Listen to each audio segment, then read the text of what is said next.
assist you to find a sponsor and a job.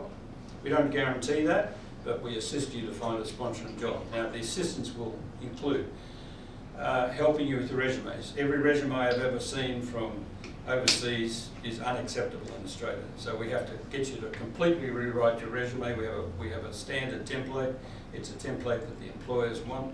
An employer will spend, while you think your resume is important and might be 6 pages long, the employer doesn't want to see more than 2 or 3 pages, and they spend the maximum 2 minutes reading them. So if they can't find what they're looking for in 2 minutes, they just throw it in the waste bin.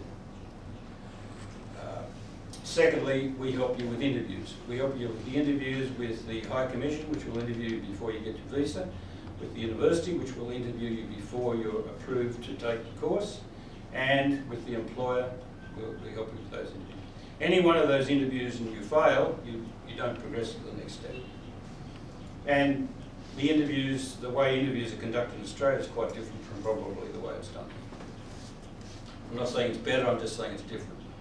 And the employer has to be approved by the Immigration Department. Some employers aren't approved, either because they don't want to, or it's too much trouble, or they haven't been approved for other reasons. And we help them get approved if they're not approved. Our employers, we won't put you with an employer who won't train you and orientate you before you get let loose with a patient. You can't just walk in and start practicing nursing.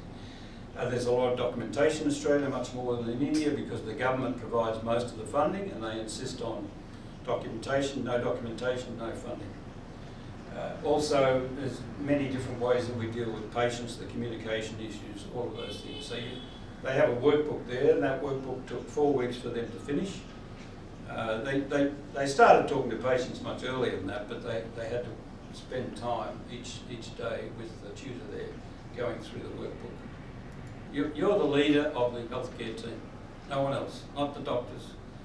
In an aged care home, for instance, there might be 50 doctors, but they all live outside the home. They don't reside in the home, and they visit there when they're needed. So you're it, and you have to make most of the decisions.